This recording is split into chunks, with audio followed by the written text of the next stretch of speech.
For this session, we are discussing matters related to suicide prevention as part of an ongoing campaign. My name is Nashon.tado. I am a communication officer with the Lutheran World Federation based at the Dadaab refugee camp. We have programs on education as well as community-based protection, helping refugees as well as the host communities in Ifo, Dagahale and Hagadera sections of the Dadaab refugee camp. Today we have a discussion touching on the issue of suicide prevention as part of the ongoing campaign. And with me is a colleague who is a psychosocial counselor who is going to introduce herself and bring us onto the topic of today. Thank you, Nashon. It's a pleasure for having me here. My name is Jenny Grote, Ugandan counselor in the area of mental health. Right now, I'm based in Dadaab sub-county, and I'm working in along the three camps. We have Agadera, Ifo 2, and Dagahare. Could you tell us a bit about some of the categories of suicide and any data that is available that we need to be aware about? Yes, one thing may say that it is important that we are having this discussion about suicide because it is like becoming a major crisis in the world. And as you have asked the question that to discuss about the two categories of suicide, because people are used to hearing about suicide, but actually we normally have two categories of this suicide. One, we have parasuicide. Parasuicide is when a client or any person tries to take away their life, but in this time they don't succeed, or maybe somebody somewhere helps them and they get out of the situation. If somebody tries to take their life by using overdose of drugs, and he or she is rescued, then the person ends up surviving. We call that parasuicide, because actually suicide is intentionally wanting to kill oneself or to take away the life of oneself intentionally. Then we have the second category, then that is what we call suicide. And the suicide is when someone tries plan categorically and they actually end up taking is or alive, or they kill themselves. So they succeed in taking their life. That is what we call suicide. The data that was collected, it was between 2017, 2018, 2019, 2020. And in the whole data, all I can say is that according to WHO, in Kenya, we say that 1,408 people died. But you are not saying that these are the total number. We are just saying the cases that were reported, because nationally sometimes these cases are not reported. Yeah. And we have some reasons, especially in Kenya, why these cases are not reported. One thing is because the legal implications that comes with reporting these cases, because as we have today, our laws does not really allow anybody to kill themselves, because they don't know this is an issue of mental health. They think it has been put in as a legal action. So people fear to report because they know they will be put in trouble. And also the stigma that is attached to this. So in Kenya, so people die daily, but most cases are not reported. So that is why I'm saying that the data that we have according to WHO, it was approximately 1,408. But what we hear from the whole world, it is like 800,000 people die each year, which roughly translates to like in every second or in every 40 seconds, we have one person dying out of suicide.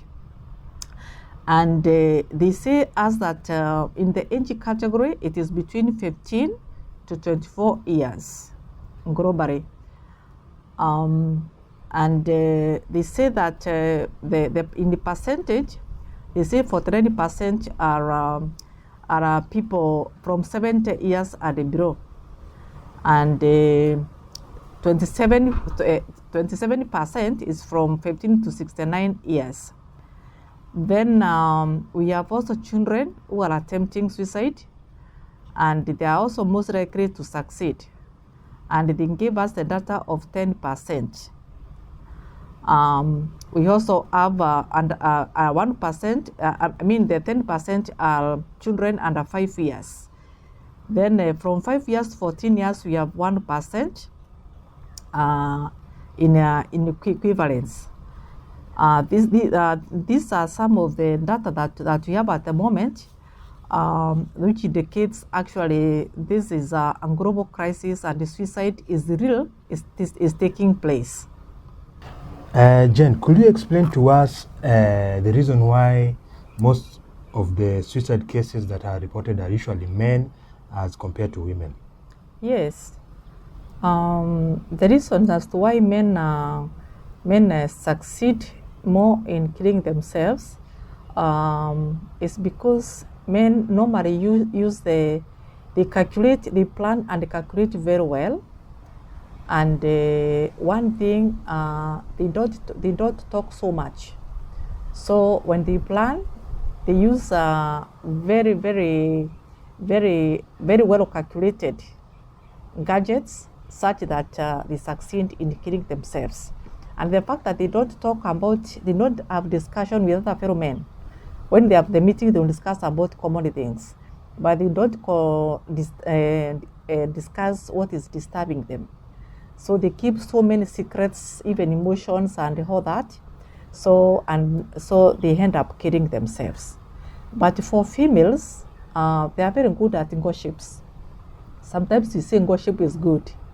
So when they discuss with the other females or with other ladies, the other ladies end up breaking the news or whatever they have discussed. So someone somewhere rescues them. Another second reason why females try, but not majority of them dies, they use very simple things like overdose of drugs. And so they learn they don't really die, but they fall unconscious. And then they rush to the hospital where they are helped. So they ended up really not really dying. But the majority of those people who end up dying are men. So the suicide prevention and awareness globally it is celebrated from the first week of September. There are people who decided to celebrate or to mark the calendar the whole month according to their budget, whatever they can afford, and the others decided to do like a few weeks. But here in Dadaab, we started from the 31st of August all the way to 9th of September. Globally, there are people who are celebrating in a very big way, but here at Dadaab, because of the budget and other things, we are celebrating in our own small way. We have a number of activities that you have planned or they are put in place. I don't know whether to mention in dates. Yes, please. So from that first, the IRC, they have what we call Radio Gaga, where they are doing the radio talk and radio show. They did it on that first, and also on 4th they also did it even at the Agadela Hospital on 4th and also on the 1st September. Then on 7, that was yesterday, on 7, we were doing sensitization among the school learners, because we believe that these runners, they can become ambassadors to reach so many other young people. So it was done in the 3 camps. That was in Akadela, one of the schools called Udugu, and in the IFO camp, in Akadela camp, it was done at Udugu Primary School, and we were supported by IRC. This is LWF and IRC. In IFO, it was supported by LWF staffs and Window Trust. Then in Dagahare, we were supported, at that school it was supported by MSF and LWF. Because remember how this we are doing in the partnership and supervised by the UNCR. Then on 8th, the plan activity is to help the mental health and the psychosocial working group, because this is another category that is they are exposed to so many issues and emotions, so they need to be taken care of. So we are doing resilience and self-care. Then on 9th, which will be our last day, because they are not going to work they are not going to do on Sunday. We are ending it on Saturday on 9th.